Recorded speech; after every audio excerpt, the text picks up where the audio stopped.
everybody. Maria and I are really excited to be back with you in this conversation around navigating a graceful transition.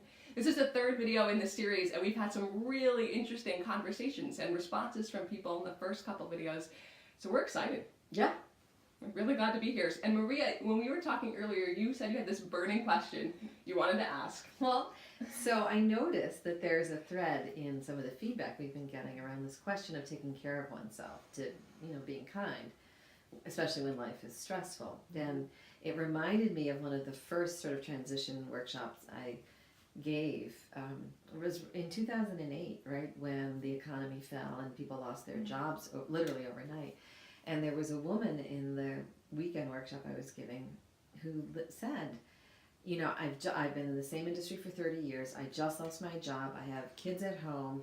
I'm a single mom. I do not have time to luxuriate in the search or the journey.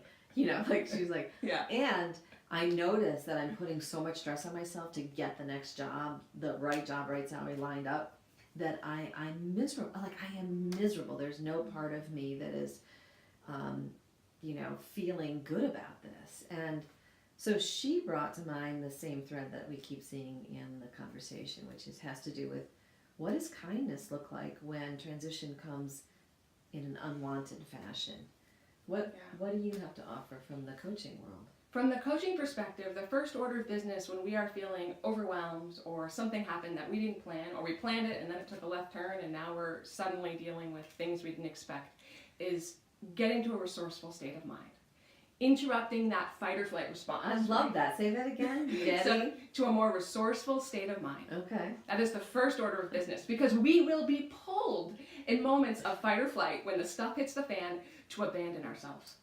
Right? We will be pulled to network more, fix our resume, straight out of bed, be already on the computer. We will be pulled by fear or concern or whatever the thing is that's coming up to neglect ourselves. And what's really happening when we do that is we're narrowing our frame of vision.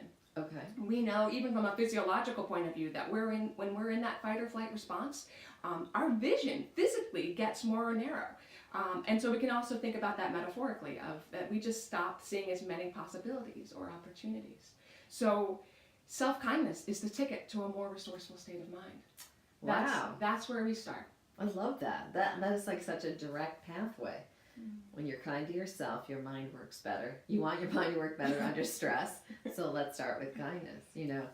In positive psychology, there are a couple of different pathways into that understanding. We have Kristen Neff, who's a preeminent figure in the study of self-compassion, bringing kindness right here to the heart. We have all of the researchers in the field of gratitude, Sonia Lyubomirsky, Robert Emmons, the Greater Good Science Center, etc., really in the Dalai Lama, exploring the impact of appreciation on states of positivity and the ability to think, especially under stress. And we often think about gratitude as something that we practice outward, and yet appreciation absolutely can be brought to the self. And I think one of the clearest ways to be kind to oneself under stress is to appreciate the small wins. Yes. To celebrate, Yes. Oh, I got up and I worked on my resume. I made one phone call today. I made one networking effort online.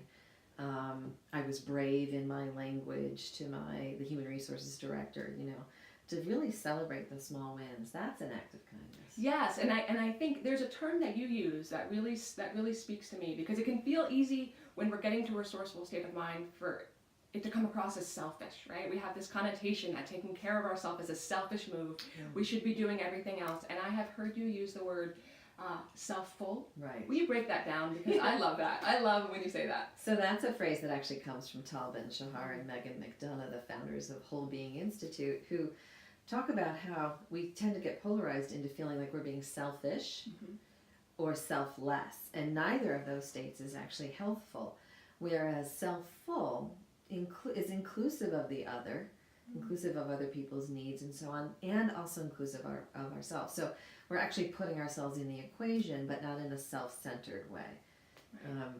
And this kind of thinking, orienting ourselves back toward how might I fill myself? How might I honor what's already full within me?